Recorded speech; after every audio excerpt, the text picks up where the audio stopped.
ba na narinig ninyo yung sinabi ni Representative Marcoleta? Nagtaka po ba kayo kung saan siya nanggagaling and ano yung naging basihan niya for him to say it publicly, sir? Well, before that, I did not hear anything from Marcoleta whether he was for or against our position in the West Philippine Sea. Bigla na lang. I mean, I don't remember him having mentioned anything. Bigla na lang. So, tinignan ko yung voting, no? Nobody opposed in the House the Maritime Zones Act. So, pwede siyang absent lang, no? Pero pag absent siya, that means he was not interested. But nobody opposed. Zero. Zero voted against, zero abstained. So, posible lang pag hindi siya sumipot. He was absent, no? So, klarong-klaro yung position niya. Wala raw West Philippine Sea. Ang tagal na natin sinisigaw itong West Philippine Sea. Nahubusan na tayo ng boses eh. And it's there in the administrative order of Pinoy. It's there in the law. And we have jurisdiction eh. We have sovereignty over our territorial sea. We have sovereign right over our exclusive economic zone. Also in our extended continental shelf. Wala namang ibang bansa nagki-question. China lang at saka si Marcoleta eh. Thank you. Dagdag lang doon, mahalagang paalala siguro sa pagkikilatis kung pro-China o pro-West Philippine Sea candidate, yung mga tumatakbo ngayong eleksyon, yung mas marami pa silang oras na awayin yung sarili nating Coast Guard kesa yung China na nanghaharas ng ating mga frontliners at fisherfolk. With that, Mama, last question, susugan ko lang. Do you think, Justice, syempre kayo yung nasa legal end of things, matagal nyo nang pinaglalaban to, even nga mahirap sa dating administrasyon, sinusulong natin at hanggang ngayon, pinaglalaban natin, and the Atenito Coalition has been devoted into fighting for it. Nung itong statement po ba from Representative Marcoleta, do you think it's disrespect somehow dun sa mga kababayan natin na nag-aalay ng sarili nilang buhay in the front lines to defend our territory? Thank you. Yes, I think, alam mo, we are asking our Navy, our Marines, our Air Force personnel, even our Coast Guard to risk their lives. To risk their lives to defend the West Philippine Sea, to defend our maritime zones, our island territories.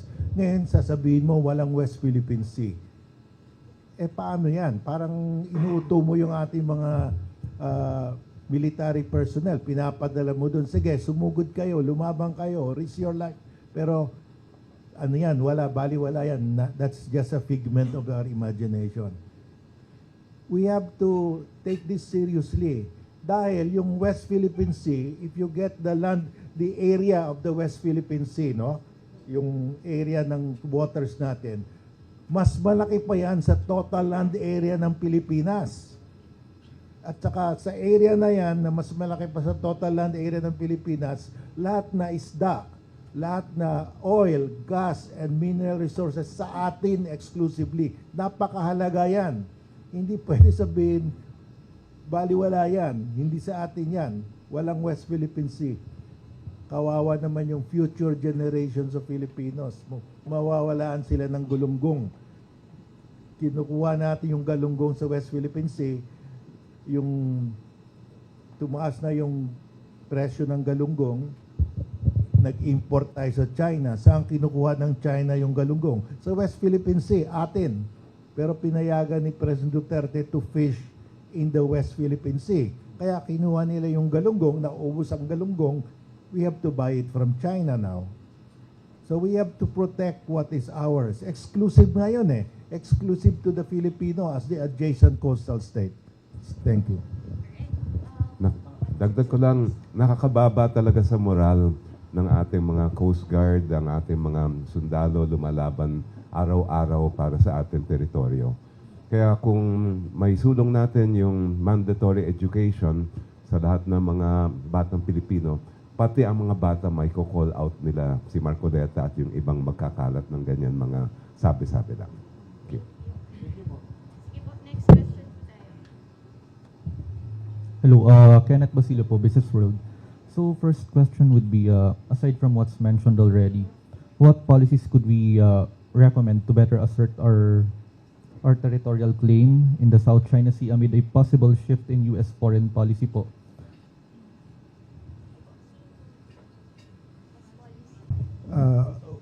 The first thing is, wala tayong common narrative. Why are we claiming sovereignty over Scarborough Shoal and the Spratlys and the Calayan Island Group? If you go to YouTube, makita mo si former Senate President Enrile, sabi niya in YouTube, wag na natin pag-usapan yung Scarborough Shoal. Hindi sa atin yan, squatter lang tayo doon. It is outside the Treaty of Paris lines. You go to the Philja Journal, may article si former Solicitor General Estelito Mendoza. Sabi niya, the Spratlys have never been part of the Philippines until 1978 lang, when PD 5096 was issued. Pag 1978 yung ating claim, if we start in 1978, talo tayo. China claimed it in 1947. Vietnam is claiming it as successor of France, 1933, in-annexion ng France. So, iba-ibang kwento natin eh. Wala tayong common historical, legal, factual narrative. So, I'm calling on the DFA, the National Historical Commission, the Department of Education, the National Security Advisor. Let's sit down. Ano ba talagang narrative natin? Saan tayo mag-umpisa? I'm recommending we start with 1734, the Pedro Murillo Velarde map. Dahil dun sa mapa na yon, 1734, andun yung Panakot, that is Scarborough Shoal. Andun yung Los Baos de Paragua, that's the Spratlys. So we claim this Spratlys and Scarborough Shoal 1734 pa. Yung Pedro Murillo Velarde map is an official map of Philippine territory during the Spanish regime. The first official map of Philippine territory ever. So, dapat, let's sit down. Ano bang historical narrative natin? Ang China, meron silang historical narrative. We owned it since 2,000 years ago. Consistent sila. Tayo, iba-ibang kinikwento natin. So, yung foreign legal scholar, sabi nila, ang pinakamahina na claim yung Pilipinas dahil hindi nila alam anong basis ng claim nila. So, we have to sit down, have a common narrative. Dalawang disputes sa West Philippine Sea. Maritime and the territorial. Yung maritime, panalo na tayo. Kasi common yung ating narrative eh. We base it on UNCLOS. Dito naman sa territorial dispute, sovereignty, anong basis natin? Iba-ibang kwento natin eh. Let's sit down. Ano ba talaga? Dahil yung mga foreign legal scholars, nalilito na rin. Iba-ibang sinasabi natin. So, very important, let us call on the DFA, the DepEd, National Security Advisor, the National Historical Commission. Please sit down together and tell us, where do we begin? Kailan natin claim yung Spratly at saka Scarborough Shoal? Para we will have a uniform story to teach to our school children and to the world. Thank you. Okay, thank you. Attorney Chal, gusto niyo po mag... Okay, follow-up question. This time directed po sa mga akbayan representatives po natin. So, AFP Chief of Staff Romeo Bronner last week said funding for the military's modernization efforts remain lacking, prompting it to look for foreign financing schemes. So, what policies would you push to help ensure the military gets enough funding to boost its arsenal amid lingering tensions nga po with China? Alam naman po natin that the budget is the most concrete expression of our priorities. If the West Philippine Sea, our sovereign rights, is a priority, therefore, kinakailangan po tayo mag-invest ng resources dito. Kaya nga po, isa din doon sa gusto natin itulak, maliban sa nabanggit natin kanina, na magkaroon ng commemoration ng West Philippine Sea Victory Commemoration Day sa ating pong bansa, yung mandatory education. Kasama po dito yung pagtutok na may resources, enough resources, not just for education, kundi kasama po dito yung defense ng ating territorial at sovereign rights. So, along those lines, isa po itong budget item na kinakailangan tinututukan natin. Kasi up to recently, medyo talagang nag-lag behind in terms of resource allocation yung pong ating mga frontliners at yung mga ahensya na involved dito. Kaya panahon na po to put money where our mouth is, to express our priority for the West Philippine Sea by investing in defense in this area.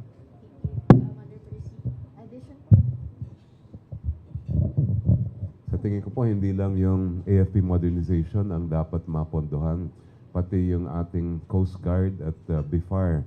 Kasi kulang sila sa equipment, kulang sila sa barko para ma-monitor din nila yung kondisyon ng karagatan natin doon. Okay po, and last question na lang po. Balik ko po ulit kay Justice Carpio. Sir, nabanggit nyo kanina na parang hinaharang kayo ni former President Duterte. How? Paanong harang po? Could you expound po eh? Well, lahat na. Sinamon niya ako to a debate. So, tinanggap ko. Tapos umatras siya. At saka sabi niya, ibasura niya yung arbitral award. Sabi niya, talo na tayo sa West Philippine Sea, China is in possession. So I had to rebut that. Now, how can you be in possession of tubig? Hindi ka naman pwede mag-possess ng tubig. You can possess islands. But the West Philippine Sea, hindi mo maupuan yan eh. So, you have to keep on explaining. Pag hindi mo sinagot siya, yun ang naiintindihan yan ng nakukuha ng taong bayan. So, wala kaming ginagawa, kundi riniribat na lang siya. Siya ang nagdi-defend sa China eh. Thank you. Reaction lang kasi si VP Sara Duterte nag-file ng petition nga sa Supreme Court kahapon contesting yung validity, legality ng impeachment complaint na hinaharap niya. House leaders already called it a desperate move sa Akbayan Party List. Anong pahiwatig na itong ginagawa ni VP? Well, I agree strongly with how the House leaders characterize yung ginawa ni VP Sara. Tingin ko nararamdaman na niya na malapit na yung reckoning doon sa mga pang-aabuso niya sa kapangyarihan. So nararamdaman ni VP Sara na malapit na yung due date ng pang-aabuso niya sa kanyang kapangyarihan, yung kanyang pandarahas, at saka yung pangulimbat niya sa pera ng taong bayan. Of course, sir, the Supreme Court has its own independent powers na kung paano na ito husgahan. Pero bilang endorser ng isa sa impeachment complaint, ano po kaya inaasahan ninyo na maging outcome nitong mga petition against the impeachment complaint?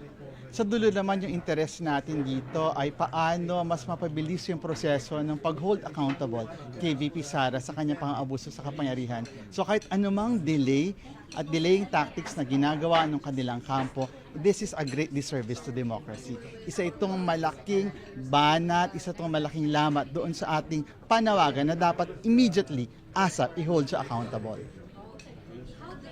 Thank you. Sinabi kasi na kailan ba makakonsider na initiated ang isang impeachment complaint? Kasi yung isang argument ng mga petitioners sa Supreme Court ay dapat may 1-year ban na daw. So yung sinasabing fourth complaint, hindi na dapat yun in-entertain kasi there were 3 others that already came before. Well, under the rules of the House, under the decision of the Supreme Court, the 1-year ban starts from the referral of the verified complaint to the Committee on Justice. Hindi umabot yung mga complaints sa Committee on Justice, nasa office ng SecGen o hindi pa nga na-take up sa plenary, no? So, yung 1 year will start from the time the Committee on Justice receives the verified complaint from the plenary. Hindi pa naman dumating sa Committee on Justice, no? Ngayon, sinasabi nila na pinigilan raw, it was delayed by the SecGen, so dapat it should yung fourth complaint void na daw yun. Hindi pwede maging void the most that will happen is yung 1-year period will start December 2 when they file the verified complaint. Kasi pag kini-question mo yung when does it start, it will start let's say December 2. Hindi mo ma-void yung that was the complaint that was signed by more than 1/3 of the members of the House. You can only establish the 1-year period. When did it start? But you cannot say that the 1-year period start but the articles of impeachments are void. Hindi naman pwede yon. Dahil assuming that the 1-year period started December 2 and that is the first complaint, yung first complaint naman pwede naman i-expand yun ng House during the hearing. Pwede naman nila isama lahat ng mga subsequent verified complaints, and then that will be approved by the plenary. So hindi pwede na yung verified complaint na first, yun na lang pwedeng idala sa Senado. Hindi naman ganyan. Hindi pa nga yun na-initiate kasi hindi pa na-refer kumbaga. Yeah, it has not, the 1-year did not start because hindi naman umabot sa Committee on Justice. But assuming na okay, may negligence, dapat sinubmit na yan sa Committee on Justice. Ang epekto lang yan, yun yung 1-year period will be counted from that day. Pero the House can still change the complaint kasi pag they can consolidate all the complaints kahit na filed late or not. They have the freedom to add if they want to add. So yung lumusot po na complaint, Justice, hindi siya technically second na complaint kasi parang ano na siya kasama na siya dun, same laman niya. Yeah, because the House can always redraft the first complaint if we say that the first complaint umabot sa House, sa Committee on Justice, pwede naman i-expand ng House yan during the hearing.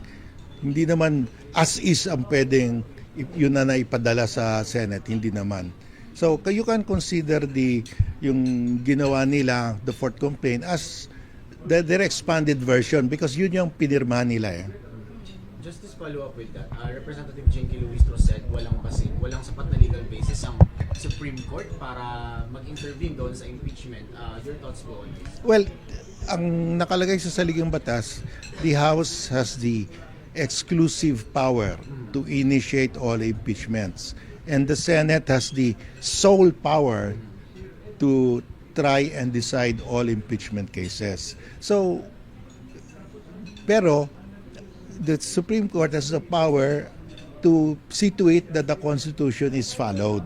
And the Constitution says that the 1-year period, there is a ban of 1-year period. So pag lumabag ka dito, the Congress will violate this 1-year period, pwedeng pumasok. And that's exactly what the Supreme Court ruled in the case of former Chief Justice Davide. So the Supreme Court can come in if there is a violation of the Constitution.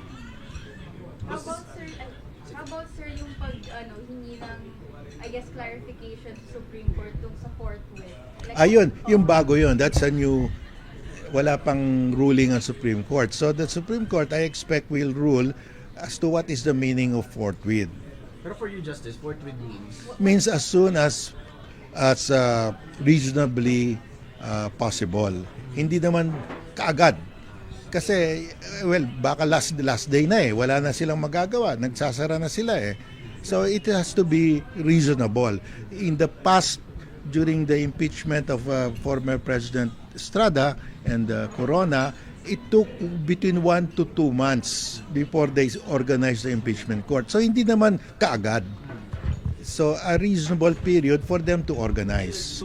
Pero ang tingin ko, yung sabi ni Senate President Chis na July na, that's 5 months. Medyo matagal na. Medyo too late. I mean, hindi na reasonable. We have to look at what is reasonable. What is reasonable for you, Justice? Mga 2 months? Well, 1 to 2 months because that is the